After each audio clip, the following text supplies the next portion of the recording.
Welcome बच्चों। तो एक क्वेश्चन सॉल्व करते हैं और ये क्वेश्चन आईटी जेईई मेन 2025 में पूछा गया था।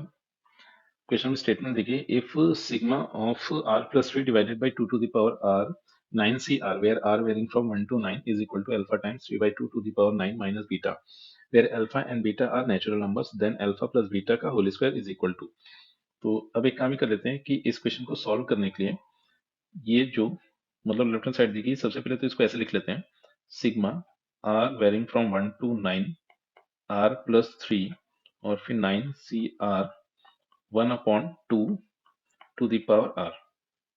फिर अब एक काम करते हैं कि ये जो टर्म्स आए हैं इसको आर एंड 3 इन पर डिस्ट्रीब्यूट कर देते हैं। तो इस तरह से रिजल्टेंट बना है sigma are varying from 1 to 9 R times 9 C R 1/2 to the power are, फिर प्लस 3 को अलग से मतलब लिख लिया, मतलब 3 कांस्टेंट था तो उसको अलग कर लिया। फिर sigma are varying from 1 to 9 9 C R 1/2 to the power R.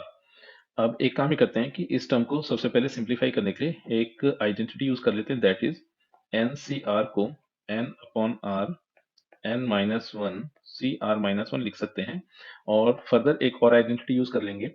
अब होता ये था कि 1 प्लस एक्स पावर एन का एक्सपेंशन कॉम्पैक्ट फॉर्म में सिग्मा नोटेशन में ऐसे लिखा जाएगा, sigma are varying from 0 to n X to the power R and N C R. तो इसको ऐसे लिखा जा सकता है। तो अब यहाँ पर एक काम ये कर लेंगे कि अगर ये वाली चीज अपने को दी गई तो कॉम्पैक्ट फॉर्म में उसको 1 प्लस एक्स पावर एन भी लिखा जा सकता है। मतलब अगर इसके कन्वर्स की बात करें, रिजल्ट कुछ अगर ऐसा दिखा, sigma are varying from 0 to n N C R dot X power R, तो इसको 1 plus X to the power N इस तरह से रिप्रेजेंट किया जा सकता है। तो अब इन चीजों का इस्तेमाल जैसे गिवन एक्सप्रेशन में यहाँ पर किया, तो सबसे पहले तो मिला sigma are varying from 1 to 9 and R S जिस था, फिर ये जो 9 सी आर था इसको लिखा 9 अपॉन आर, फिर 9 माइनस वन दैट इज 8, फिर C are minus one, then 1/2 to the power are, फिर प्लस 3 टाइम्स और ये आ गया sigma are varying from 1 to 9 9 C R 1/2 to the power are. फिर इस आर से ई आर कैंसिल हो गया, 9 कांस्टेंट था उसको अलग कर लिया।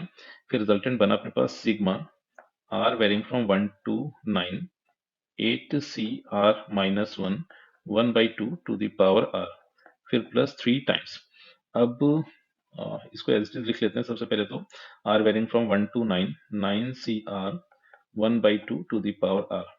तो अब अगर इसको थोड़ा सा एक्सपेंड करके लिखें तो इसको ऐसे समझ सकते हैं कि आर के प्लेस पर 1 रखा तो ये मिला 8c0 और फिर 1/2 टू द पावर 1, फिर नेक्स्ट टर्म बनेगा अपने पास 8c1, देन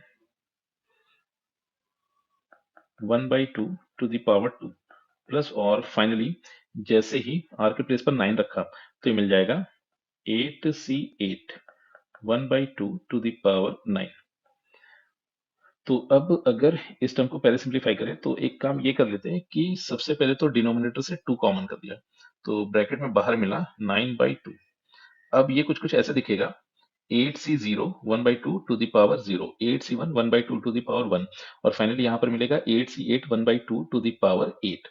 तो अब ये जो ब्रैकेट दिया गया था इस ब्रैकेट को अब यहाँ से लिखा जा सकता है 1 प्लस 1/2 टू द पावर 8, फिर प्लस 3 टाइम्स।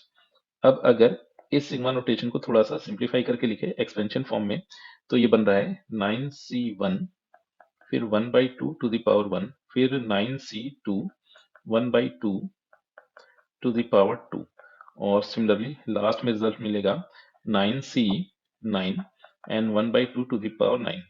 अब यहाँ पर हुआ ये कि इसे कॉम्पैक्ट फॉर्म में 1 plus 1/2 to the power something लिख सकते थे, मगर इसमें एक चीज मिसिंग है, that is 9c0 1/2 to the power 0। तो एक काम ही करते हैं कि इस ब्रैकेट में 9c0 1/2 टू द पावर 0 को ऐड किया एंड इसी को सब्ट्रैक्ट कर दिया, 9c0 1/2 टू द पावर 0। तो अब ब्रैकेट का कंप्लीशन यहाँ पर कुछ बना। अब वह है कि 9c0 1/2 टू द पावर 0, फिर plus 9c1 1/2 to the power 1, plus up to 9c9 1/2 to the power 9। तो इनको कॉम्पैक्ट फॉर्म में कुछ ऐसे लिख सकते हैं, सबसे पहले तो ये मिला है 9/2 और फिर ये बन जाएगा 3/2 टू द पावर 8 और फिर प्लस 3 टाइम्स। और ये 9c0 1/2 टू द पावर 0 से लेके 9c9 1/2 टू द पावर 9, इसको लिखेंगे 1 प्लस 1/2 टू द पावर 9, फिर माइनस ये आ गया अपने पास 9c0 1/2 पावर 0, तो सिंप्लीफाई करके ये 1 मिल रहा है। तो अब इन सभी को फर्दर और सिंप्लीफाई करके लिखे तो ये रिजल्टेंट कुछ कुछ ऐसा देंगे। तो ये मिला है 9/2।